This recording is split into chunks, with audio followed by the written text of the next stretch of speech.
வணக்கம். இந்த நாளில் சின்ன சின்ன வெளிச்சங்களில் இன்னொரு புதிய சிந்தனையை தெரிந்து கொள்வோம். விஞ்ஞானிகள் எவ்வளவோ கண்டுபிடிக்கிறாங்க. இந்த உலகத்தில் ஒவ்வொரு நாளும் விஞ்ஞான ஆய்வுகள் தொடர்ந்து கொண்டே இருக்கிறது.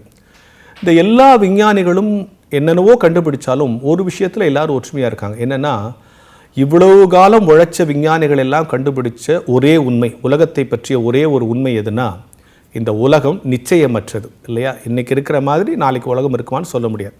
இந்த உலகம் நிச்சயமற்றது. தத்துவவாதிகள் இவ்வளோ நாள் இந்த உலகத்தில் வாழ்ந்து என்ன கண்டுபிடிச்சாங்கன்னா, இந்த வாழ்க்கை நிலையற்றது அப்படின்னு கண்டுபிடிச்சாங்க. நம்ம மனசும் வாழ்க்கை நிலையற்றது, நம்ம மனம் நிலையற்றது அப்படின்னு கண்டுபிடிச்சாங்க.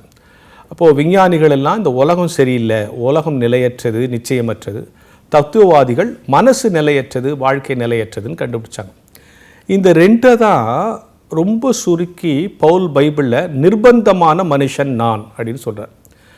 பவுல் ஒரு இடத்துல சொல்கிறாரு, நிர்பந்தமான மனுஷன். நான் நினச்ச மாதிரி வாழ முடியாது, நான் நினச்ச மாதிரி எதுவும் நடக்காது. அப்போ ஒவ்வொரு மனிதனுக்குள்ளே இருக்கக்கூடிய கேள்வி என்ன? இந்த பிரச்சனைக்கெல்லாம் என்ன முடிவு? இந்த உலகத்தில் எது தான் உண்மை? என் வாழ்க்கை எப்படி தான் ஆகும்? இப்படிலாம் கேட்கலாம். அப்போ விஞ்ஞானிகளினுடைய இந்த குழப்பத்திற்கும், தத்துவவாதிகளின் இந்த குழப்பத்திற்கும், சராசரி மனிதனுடைய இந்த குழப்பத்திற்கும் ஒரே வரியில் இயேசு கிறிஸ்து விடை சொன்னார். அதை சொன்ன உடனே, அடா இந்த வசனம் நமக்கு ரொம்ப நாளாக தெரியுமே அப்படின்னு நீங்கள் எல்லோரும் சொல்லுவீங்க. நானே வழியும் சத்தியமும் ஜீவனுமாக இருக்கிறேன். பாங்க, இந்த உலகத்தில் எல்லா மனுஷருக்கும் இந்த உலகம் நிலையற்றது, மனசு நிலையற்றது. என்ன தான் சொல்யூஷன் அப்படின்னா, நானே வழி. வழின்னா பாதைன்னு எடுத்துக்கூடாது, சொல்யூஷன். நான் தான்டா தீர்வு எல்லாத்துக்கும்.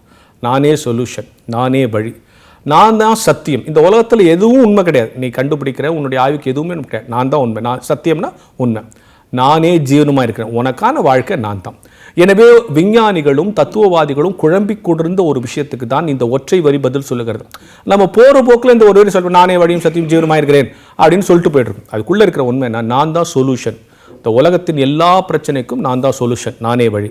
இந்த உலகத்தில் எது உண்மைனா நான் மட்டும்தான் உண்மை. நீ பார்க்குற இந்த உலகம், மனசு, வாழ்க்கை எதுவுமே நிச்சயமற்றது, நிலையற்றது. நான் தான் உண்மை, சத்தியமாக இருக்கிறேன், நானே ஜீவனுமாக இருக்கிறேன். என் வாழ்க்கை என்ன ஆகுன்னு கவலைப்படாத, நான் தான் உனக்கு வாழ்க்கை.